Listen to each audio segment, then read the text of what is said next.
Сайн мэцгийн үзэгчдээ PB телевизээс бэлтгэн хүргэдэг тарих цэнэглэгч танин мэдхүйн нэвтрүүлэг эхлэж байна.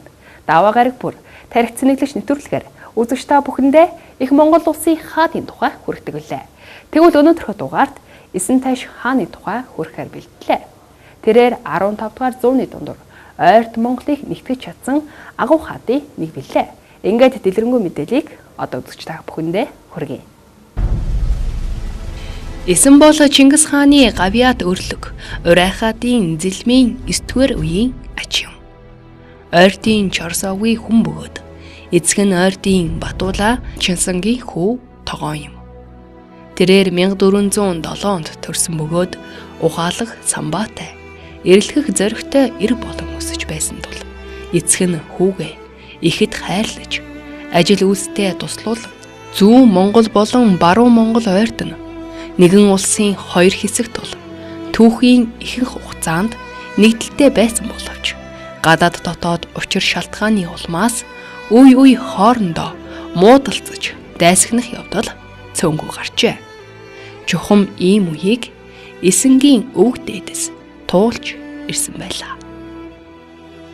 За Эсэн тайш хаан бол уг гаргалын хувьд бол дөрвөн ойрдын Өөлд аймгийн Цор согтоо. За дөрвөн ойрд гэхлээр бид нар бол нэг бүр нэг харь гаралтай өөр хугацааны юм шиг бол ойлгоод байдаг зарим хүмүүс. Гэтэл дөрвөн ойрдууд бол Чингис хааны дээд өвөг Довоо сохрын дөрвөн өвгөөний доноо догшин эмнэг ирэх гэж бас энэ дөрвөн өвгөөний л хойжс Монгол хугацааны Монгол хэлээрээ Монгол соёлтой монголчуудын л нэг тасархаа юм байна. Харин дөрвөн ойрд гэж ялгах болсон тэр учир шалтгаан нэг талаар байгаль газар зүйтэй холбоотой, нөгөө талаар эрхлэж байсан аж ахуйн холбоотой. За бүр 3 дугаар тарих юм бол тэр 1399 онд Батуулаа Чинсан гэдэг хүн дөрвөн ойрдыг авч хард яасан болсон. Энэ үйл ажиллагаа холбоотой байдаг.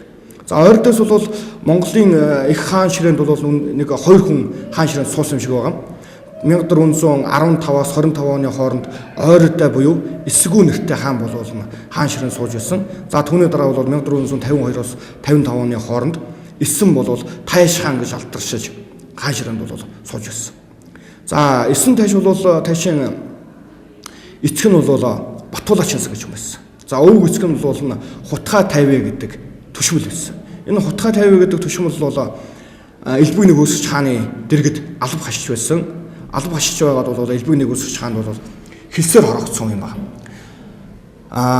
Элбэг Нэгүсгч хаан Эсэн тайшиг эхний Эсэн тайшин тэр өвөг Хутгаа 50-ыг бол хэлсээр хороосон учраас гимчээд тэр хүү Батуулаад нь бол Чинсан цолоогоод өөрийн самар нэтгүнчийг бол хатан болгож өгсөн байдаг. За энэ үйл явдал бол 1400 оны үед 1399-1400 оны хооронд үед бол болсон. За ингээд Батуулаа Чинсан бол тэр Чинсангийн самар хатнаас буюу Элбэг хааны гүнжээс бол Тогоон тайш гэдэг хүүгэн бол мэдлсэн. За тэр Тогоон тайшийн баг нэрийг нь бол Багмуу гэдэг байсан. Юуны зүүн Монголын Аргутаа тайш Атай хаан нар удаадраа алхахыг оролцсон учраас түүнийг бол Тогоон дотор хөмрөөс нуужсан учраас Тогоон гэж алдарсан. За энэ Тогоон тайшийн хатнаас бол мэдлсэн хөвгөн нь энэ Эсэн гэж хөвгөн юм байна. 1416 оны үед бол мэдлсэн болов уу гэж үздэг.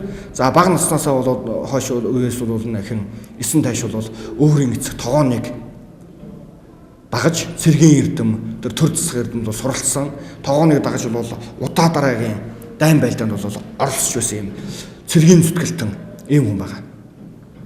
За 1439 онд Тогоон тайшийг таалал болсны дараа тайш солыг нь залгамжилж тэр Монгол улсын цэргийн хэргийг мэдгэж болсон Эсэн тайш. За энэ үеэс бол Эсэн тайш бол тэр хаан ширээнд суух бэлтгэл ажлаа бол хангаж гэлсэн.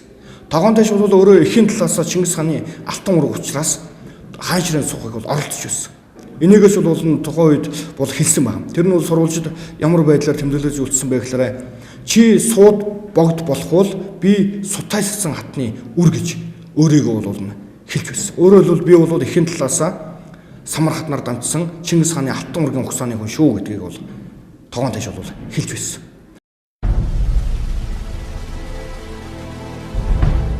Тогоон тайш 1439 онд нас барахынхаа өмнө хүү Эсэндээ хандан би нэг насаараа цэрэг дайнд явж өшөөтөн дайсныг устгаж чиний ирээдүйн замдах саатыг цэвэрлэлээ.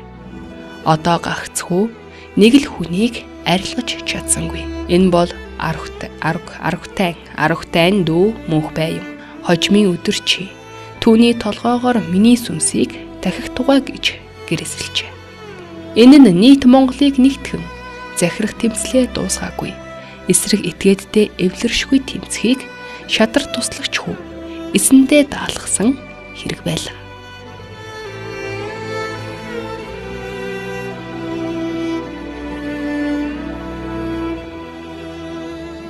За тогоон тайш өгөхтэй бол эсэн тайш гэрэлсэн. Би хаан болох гэж байгаад алагдлаа. Чиний хаан суух бүх зам ишин би заслаа. Одоо асуудын мөнхбайн толгоогоор миний сүнсийг тахих тун гэж бол гэрэлсэн мэлтэжсэн. За хожимч эсэн тайш бол тэр Асууд аймгийн Аргутаа тайшин дүү мөнхбай шансаг бол алж тогоон тайшин сүнсийг бол тагж байсан. За ингээд 1439 онд эсэн бол тайш цол авсныхаа дараа Тайсун хаан буюу тогтоо богд туслалсан төрийн хэргийг бол хамаг хэргийг бол авч явуулж байсан. Тэр хамир руу холбоо тогтооход бол мөн эсэн тайш өөрийн тэр эрчтэй суусан хамилийн ван нуган даширтаа бол нэлийн их холбоо байгуулж ирсэн. Нуган дашрын хөө дуваа дашрыг бол ордонтоо урьж авчирч ирсэн байдаг. За 1439 оны тэр Туумогийн дайн бол бас эсэнгийн нэр төртөө эсэнгийн нэртэй бол салшгүй холбоотой. За энэ дайнд бол эсэн тайшийн ямархуу цэргийн зүтгэлтэн, ямархуу цэргийн урлагт авьяастай хүн бэ гэдэг нь бол гарсан гэж үздэг. Хэдийгээр их хаан нь Тайсун хаан байсан боловч цэргийн хэргийг мэдгч буюу цэргийн урлаг талаасаа, цэргийн жанжин талаасаа бол тэр дайныг эсэн тайш бол тэргүүлж оролцсон байдаг. Энэ 100 хааныг олзож авсан тэр гавьяа зүтгэлч хүртэл эсэн тайштай бол шууд холбоотой. Гэхдээ эсэн тайшийн тэр хийсэн үйлдэл дотроос бол сөрөг зүйл бол ажиглагданы юу гэхээр зүүн Монголоос бол нэлийн эдэн хүнийг бол алсан байдаг. Эсэн тайш. Тухайлх юм бол энэ 100 хааныг олзож авсныхаа дараа энэ 100 хааныг олзож авсан тухай мэдээг би өөрийн их самар эмэг их самар хатанд өөрийн биеэр хүргэн хэн ч хэлж болохгүй гэж бол хэлж байсан. Гэтэл энэ 100 хааныг олзтоод нутагтаа ирэхэд ирээд самар хатанд уулзахдаа бол би энэ 100 хааныг олзож авлаа гэж самар хатанд хэлэхэд самар хатан би аль хэдийн мэдв гэж хэлдэг.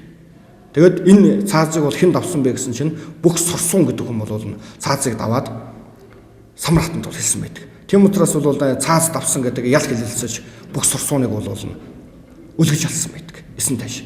За мөн дайнд мортохын өмнө бол мөнхбайн толгоогоор бол туг тагсан. За энэ мэт хэрэг явдал бол тэр зүүн Монголын хүмүүсийг алсан гэдэг утгаараа бол нэр хүндийг нь бол нэлээд бууруулж байсан. Монголчууд мэн улсаас зэр зэвсэг авах сонирхолтой.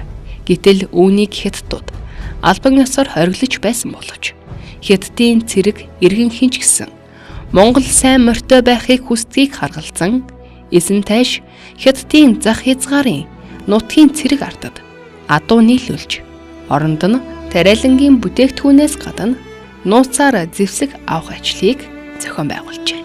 Тэгэхэд мэн улсын хилийн цэрэг албанаас тарааж өгсөн ном сум, хуйг дуулга, жад сэлэм зэрэг зэр зэвсгээрээ морьсолж авдаг болов.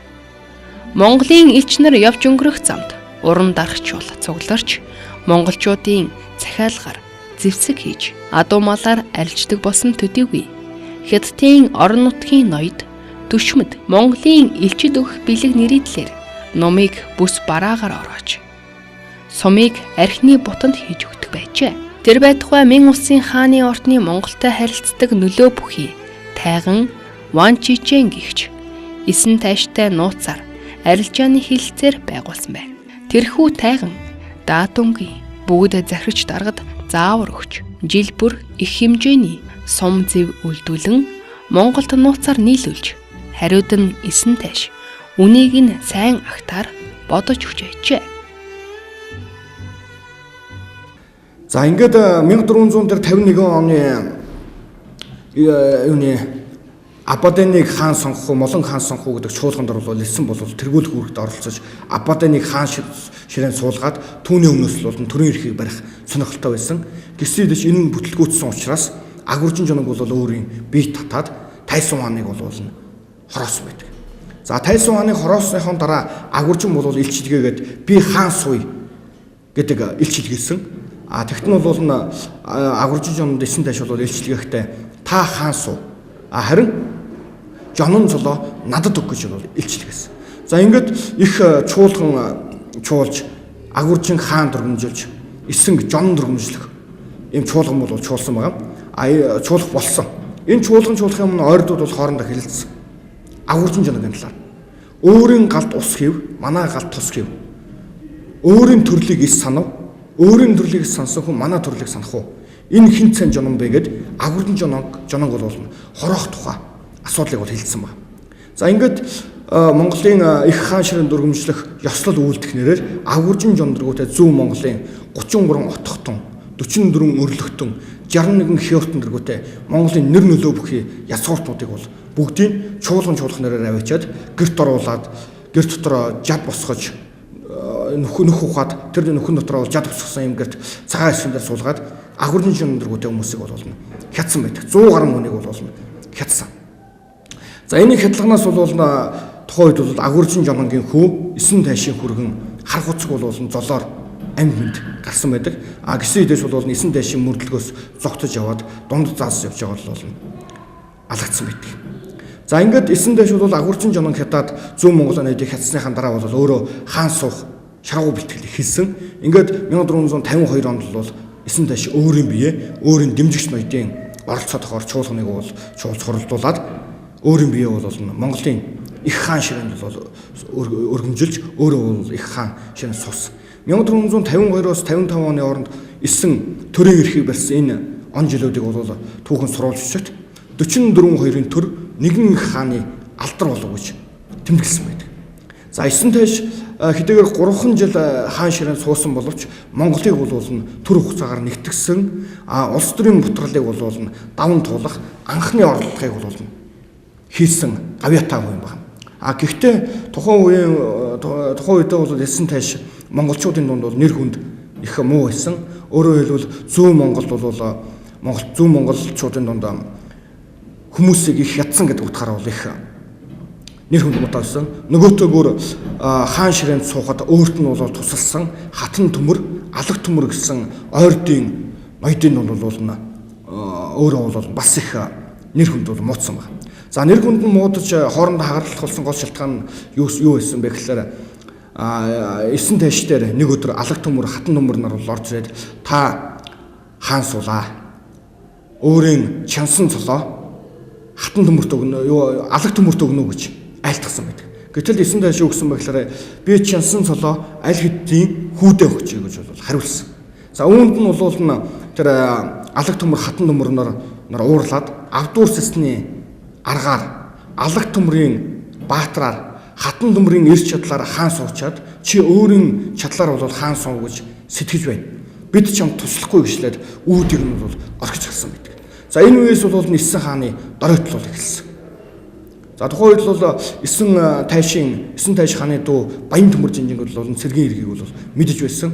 Гэтэл тухайн үед алаг төмөр жинжнийг довтлох гэж байгаа мэдээ сонсоод хэнийг Баян төмөр жинжнийг цэрэгтэй нь алаг төмөр рүү илгээсэн хойгуур алаг төмөр хатан төмөр нарын цэрэг ерөөс бол 9 тайшийг бол довтолж түүнийг бол ялсан байдаг.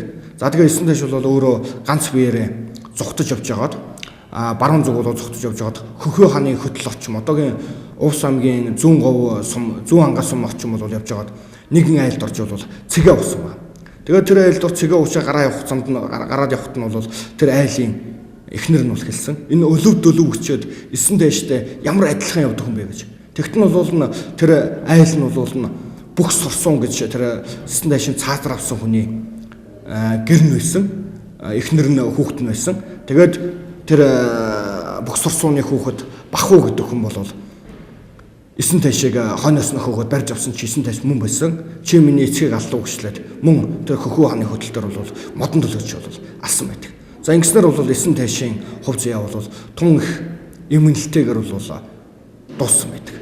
За 9 тайшийн тэр яг заламжилсан хүүхдүүдийн тэр бол тухайн мэдээ бол түүхэнд бол бас их тийм тодорхой тэмдэглэж ирж чадаагүй. 9 тайшаас хойш бол бас их тэр ойрдын хувьд бол тодорхой хэмжээгээр буурсан тийм байдал бол ажиглагддаг. Харин 9 тайшийн тэр охин сэцэг бихийчдэг охиноос нь гарсан Баян мөнх болох жонон бол хожимо Монголын их хаан Мандуул хааны даргад бол болох чононгийн үүрэг гүйцэтгэжсэн.